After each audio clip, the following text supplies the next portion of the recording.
Hi there, my name is Fehr and you're Rabbi from another planet. Please like, share, subscribe, and ring that little bell so you're notified when new videos drop. And it's weird. It's a weird thing, but it's very, very true. I think that liberal progressives, I think better known as social justice warriors, but liberal progressives, more generally, they do not like normative human sexuality. They don't like it at all. They're very uncomfortable about it. They really don't know how to approach it. We see the comic book industry in the last year put out to work in the mainstream industry. You had to put out a statement saying that you super duper promise not to try and rape anyone or not to rape anyone. You got to be super promising not to be not rapey. So yeah, okay, well, while I'm on board with that, I'm certainly on board with it, you should be super duper not rapey. I think that's a very, very good thing. I think having to say it is a bit of a strange thing, right? I think most people, I get the feeling most people are also super duper not rapey without having to say, I'm super duper not rapey. But anyway, so we find these liberal progressives and they're very, very confused about sexual politics and sexuality in general. They want to say that one's gender and one's sexual orientation are fluid. That's annoying, and I get for some people, sure they are, but at least sure they say they are. At least that's what I can tell you for any surety. But I think for most people, they're not. These are cornerstone parts of one's identity, right? But they don't like that. They do not like that because they're just kind of crazy. So anyway, when they ever see any depiction of normal heterosexuality, right, they get very upset. They don't like it. They find it objectionable. And they do say, "Oh, you're objectifying me." You could be, that's true. You could be, but is that such a terrible thing? And is that happening? Fine. So we're going to talk about all this in a minute because the Mandalorian, which had a really good episode this week, and one of the reasons I enjoyed it is the reason that Anita Sarkeesian, a well-known insane person, is very upset with it. She's very, very, very upset with it for the reasons I really quite liked it. So there you go. Before we get there though, before we get into it, can I ask you guys, can you hit the like button? Can you hit the share button? Mostly hit the subscribe button. Hit the subscribe button today. I am pathetically grateful, and I think that's a fair way of saying it, pathetically grateful for everyone who hits the subscribe button. And if you subscribe, please make sure you're still subscribed. YouTube has been gleefully deleting subscribers for me. Since the US election. Is there a connection, I wonder? Now, my subscribers have been doing really good. Like, one day I see it goes up 10, and then the next day I see YouTube has taken off 15. I'm like, oh, really, YouTube? Is that... So this has been going like, blah! That's what my subscribers have been like all week. So yeah, if you can hit the subscribe button, thank you very much. That'll be fantastic. If you subscribe, of course, you can enter my weekly competitions. The prize this week is The Mummy DVD Collection 2. It's a wonderful two-movie set of The Mummy and The Mummy Returns. To the Brendan Fraser version. Frickin' awesome movies. Love these movies. It's got Rachel Weisz in it, and who was it? Jonathan Hanna. All you need to do to win it is subscribe to the channel. Subscribe, and in the comments leave the hashtag Imhotep, which, funny, the only way I ever remember the name of that character, Imhotep is the guy who became the mummy, the name of the character is in the third one, which is garbage, and it's not in this box set. John Hanna joins a crowd of people who are zombified and go, Imhotep. That's the only way I remember. So yeah, you don't have to remember. Just check the video notes below. It's all there. Just copy and paste into the comments, Imhotep, and I will do the prize draw on the 22nd, on Sunday the 22nd. Good luck to anybody entering. Fine, so let's have a look at this article.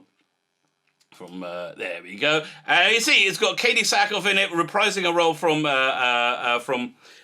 Clone Wars and also Rebels. I never saw Rebels, but I freaking love this. And you know what? I loved the sexualized effeminate armor. I thought that was good. I like the armor that enhanced and magnified her natural beauty. This is like not new in armor. I found it interesting that a culture the Mandalorian culture have that. All this stuff I think is great. Like we've all seen Grecian armor, which has like abs, built into it, and we have seen feminized, sexualized armor.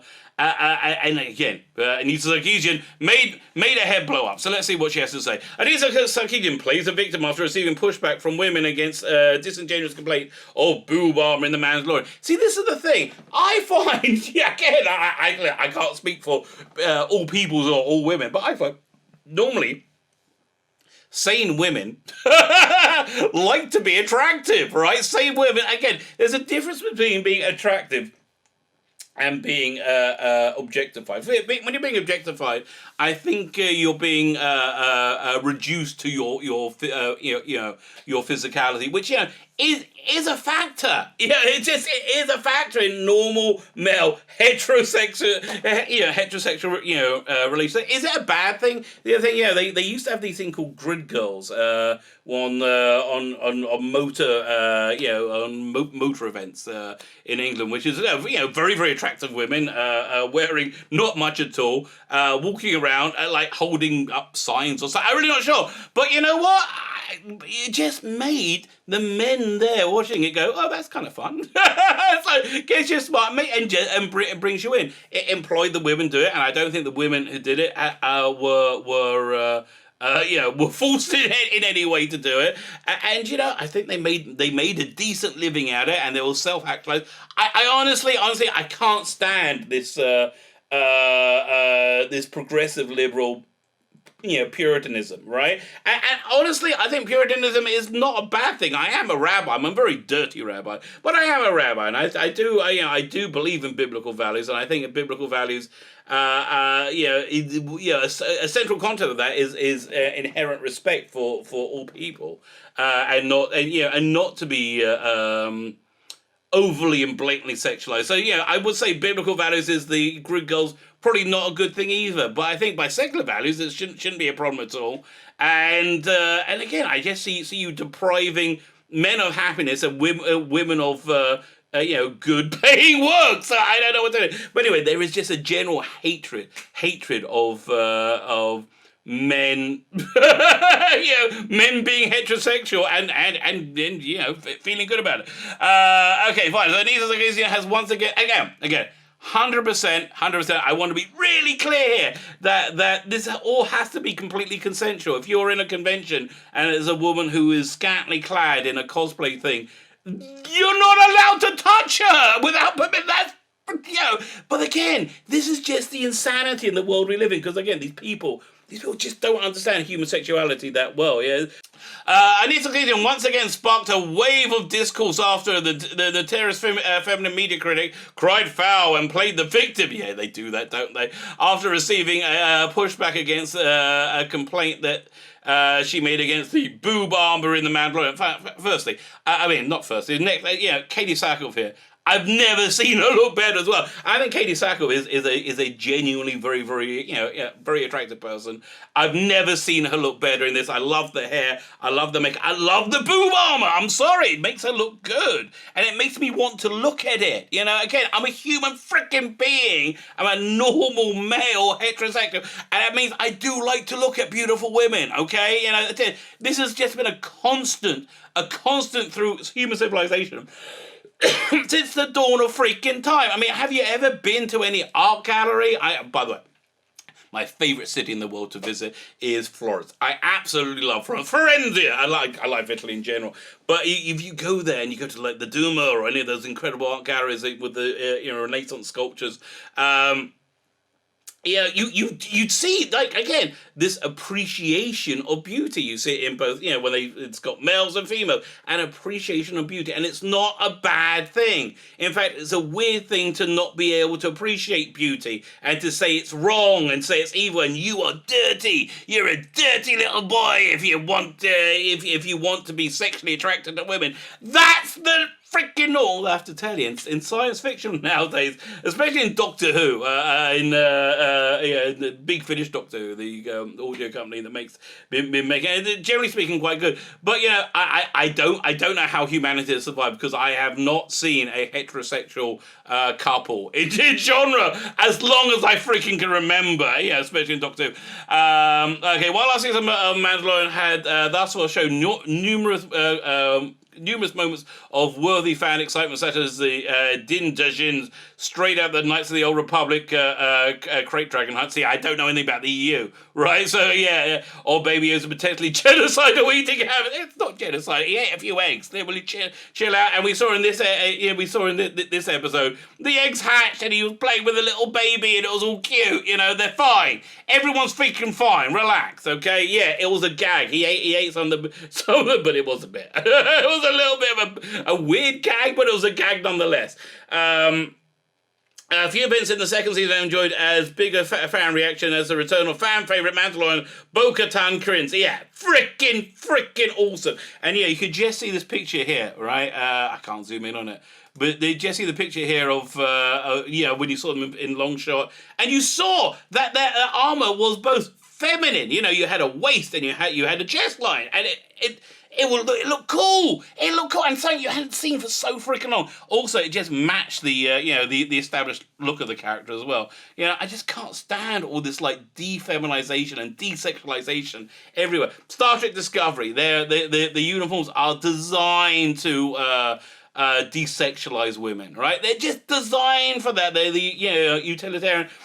I say one of my favourite bits in Star Trek is Trials and Tribulations, where the Deep Space Nine crew goes back to the Trouble with Tribbles episode, and you have Dax in the original costume, and I don't think Terry Farrell, the actress who played her, felt too objectified by it. I think she felt very attractive. Why? Because she was very attractive in an outfit that showed off that she's a very attractive human being. And again, there's nothing wrong with people being very attractive or being attracted to people. Making her first appearance since the Star Wars Rebels episode, Heroes of Mandalore. I think I've got to go and watch those now. Bit of a pain in the ass, but never mind. Bo-Katan appeared alongside newly introduced Mandalorians Kushka Reeves and Axe Wolves, clad in her unique Mandalorian armor and offering Din, why just call it Mando, information about Jedi exchange for blah blah blah. Yes, I saw the episode. It was very good. Go check out my review, which got my channel is so being shadow banned. That got like about a quarter of the views it normally gets. It's so weird. Like, honestly, really? Look, the truth will out, mate. As I'm going to say, big tech, the truth's going to come out. And I think this will, if you're not telling the truth or you're prohibiting the truth being told, it's going to blow up in your face. It's going to blow up. I'm just telling you now, I think most of this, the progressive liberals, right? I think they mostly like believe Twitter completely implicitly. I completely believe Twitter, and I think when they see Twitter has been fibbing to them, it's not going to be good. So this is just a plea to social media. Knock it off. It's not fun. It's not fun. It's going to hurt you in the long run, which I really don't want it to, because I say YouTube has been a fantastic platform for me. While most fans agree the appearance of the fully armored Mandalorian trio was the highlight of the episode, yes! Sarkisian took issue with how Bo-Katan and Kush's armor were designed to allow room for the chest. It's not, no, in all fairness, yes, it was designed to allow room for the chest. Yes, absolutely. But it was also feminized. Let's be clear, it was definitely feminized with like the thin waist, the large, I'm going to zoom in on her, right? And I don't think it's fair to say that these are not sexualized and feminized, because they are. They are both. And I'm like, well, what's the problem with that? I think we could have a little bit more of that in the future. It's probably a good thing, honestly, I like watching old movies now, because sometimes they have attractive people in it being attractive. And that's okay. That was like a staple of James Bond movies. Which they're coming for. God only knows what's going to happen with that new James Bond movie. Lady Mandalorians have boob armor. Oh, come on, seriously, says Anita Sarkeesian. So then she gets raked over the coals for it. So we see, unsurprisingly, Sarkeesian takes take received massive amounts of pushbacks amongst fans, noting the armor wasn't boob armor, it was just made specifically for a female body. Listen, at this point, I'm agreeing with her. I think it was sexualized to a certain extent. If you look at what's her name from Game of Thrones, who was in the sequel trilogy, and they just wasted her completely. Captain Phasma. She had slightly more feminized armor. But it wasn't sexualized. This is sexualized. And it is sexualized. I'm sorry. Thin waist, a lot larger chest, that is sexualized. It's just the way it is. And so we have someone say, looking at the three, seeing how he has similar chest plating that's flat to his chest is telling that this is chest armor, just made to contour to the chest, more than made for the sexual intent, as women have protruding chests. Yeah, okay, let's have a look again. No, I'm not buying it. I'm not buying it. I think I do. Well, yeah, listen. I think women are, physically different. That's certainly sure. But I think yes, there is a definite hint of sexuality to these designs. So I'm not on board with the pushing back saying it doesn't exist. It does exist. It does exist, and I don't think there's anything wrong in it existing. But yeah, fine. So he's the. So then people are like, oh, show me they're wrong. Yeah, they got show me examples of body armor. Yes, it's terribly existing to cater to women's needs in combat armor. But the problem is I'm looking at this picture, right? And it looks like I can't. This doesn't look sexualized. This doesn't look feminine to me, right? But maybe it does. Maybe on a long shot it does. So this person says, Jesus, all that body armor needs to change, and 6 pounds lighter is what they came up with. Yeah, the gear is heavy, but we deal with it. The real problem is the sappy plates that are flash smashed against the breast. Oh, fine. You know what? This person is actually in combat, and she says no. She says no. This would actually make it comfortable. Fine. You see? Okay. You're watching this live here on YouTube. Well, I'm recording. You're live here on YouTube. I'm admitting I'm wrong. But again, look at this outfit. To me, this is what the character looks like. To me, this looks sex. Okay, is it sexualized or is it just turning me on? Okay, because I can't. There's quite a large group of things that turn me on that really shouldn't. So this person is saying it's almost as if fish on the planet have these fleshy mounds, on our chest that hurt if squished hard. Not everything you see is misogynistic. Well, okay, see there you go. I was in the bag to say it was. You probably scream that every time you go to the X-Lex in the grocery store, and they're selling products made by females. For me, this just looks like it's showing off a female figure, which is attractive. I don't know any other way to say it, but I don't think it's. I just don't think it's a bad thing. I don't think it's a bad thing, and it does. From what everybody's saying here, this armor. We'll go back. This armor is much more comfortable if you're a woman. I hear that. Totally, I hear that. What else they go on and say? It should be noted that Bo-Katan has appeared in a chest accommodating armor since her first appearance in the Clone Wars in 2012. I really like that as well. I thought that was cool, and I love the way they move from animation into live action. I think they've done a really good job. Considering Sakisa's media critiques and a feminist frequency website, Rosa promised in 2011, it seems she only took notice of Bo-Katan's appearance in The Mandalorian due to the show's current popularity. Well, that seems reasonable, doesn't it? After receiving a massive ratio on an initial tweet, I love it when that happens, with over 1,000 replies compared to the little over 50 likes, Sarkeesian turned her sights on the detractors who quipped, "But for real, we already did this," proving the screenshot in comparison for the engagement on a tweet with similarly abysmal, racial last attack on the Mandalorian, in which she accuses you, in which she asked during the series premiere, "Am I extremely tired that there is no single speaking character in the episode? With no single speaking character in the first episode." No. Shouldn't say female. No. Am I extremely tired, or is there no single female speaking character? There you go. In the first episode of Mandalorian. Yeah, but there aren't that many speaking characters in it at all. You know, it's whatever. So then she goes on.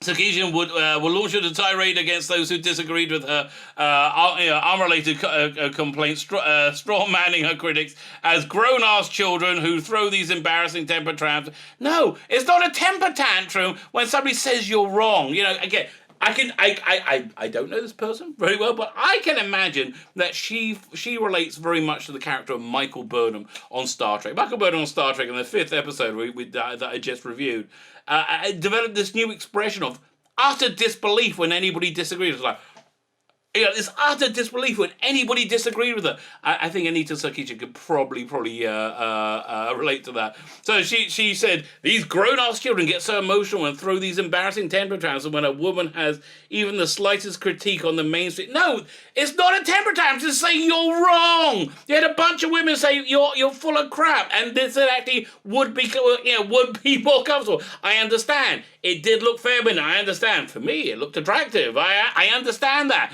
But it has again, from the people who actually wear this stuff, actually has a practical effect. Maybe when you make accommodations for a woman's body, you may notice that it's a woman's body, and then you might notice that woman's body is attractive if you're a normative heterosexual male. Even corporate media has feel ownership over. They keep trying to gatekeep the most popular franchise in the world. Excuse me, darling. The most popular franchise in the world is not the most popular franchise in the world because you took over, and you and your kind took over, and you and your kind gatekeeped, and it didn't really work, did it? Didn't really work out. So Ray did not bring in the new audience that you were. That you pushed away by bringing her in. Sorry to bust your bubble, but the jig is up, y'all. Star Wars isn't some niche exclusive tree club where you get to hang up no girls. Like, no, we want girls in there. I want girls in there too. I mean, listen, that Star Wars girl. Star Wars girl is such a great example. I mean, again, I would say, a normatively attractive young lady who likes being attractive, right? He likes being attractive. And she likes Star Wars. She likes Star Wars, and I think she probably very much liked, this. I think probably she found that those ghost characters relatable. So nobody said this is total nonsense. No one's saying no girls allowed. Signing to dictate terms of disclosure. It never was, and that is not going to change over time. No one's saying you can't have a discourse, right? The discourse right now is you saying one thing and everybody saying that you're wrong, and now you're saying we can't have that discourse. So let's see, somebody says to her, I actually like a lot of your criticisms and think you have important points, but women are pointing out that they have worn stage and reenactment armor with a chest allotment for comfortable, and you ignore that it feels sort of scummy. Pretty good argument. Yeah, she gets her ass handed to her, which is always a fun day, right? Always a fun day to see Anita Sarkeesian get her ass handed to her. My mum was a Star Wars fan from the get-go, and I've been a Star Wars fan since I was in this country. Since I came to this country, Star Wars has always been inclusive. Exactly. Is this Anna? No, I was going to say, is that the Star Wars out? Girl, this is so embarrassing. This is the kind of crap that takes the credibility away from feminine discourse. Yes, exactly. Man runners don't have booby armor. Kind of do. They have molded chest plates to protect their bodies which have boobs. Freaking weirdo. Okay, listen. This article has won me over. I assumed that this armor was somewhat sexualized, and I was totally fine with it. And now people are saying, no, I don't think it was sexualized. I think it was armor made for a female body, and I happen to find female bodies, attractive because I'm a normal heterosexual male. Is that sexualization? I guess they could have defeminized it and desexualized it a bit, but for what? Why? Why be like, why? Like again, the reason they want to do it is because they don't want to admit that the vast majority of humans are heterosexual and have normative heterosexual drive. And if you're not, nobody cares. It's cool. It's wonderful. Yeah, it's absolutely fine that it's absolutely fine that that nobody, not everybody follows the same, the same worldview, right? But not for these weirdos. These progressive little weirdos that live on Twitter. So there you go. Anita Sarkeesian says something stupid, gets her ass handed to her. It's just another day on Twitter, baby. It's just another day on Twitter. My name is Sri Lebeck and the Rabbi from Another Planet. Please like, share, and subscribe, and ring the little bell so you're notified when new videos drop.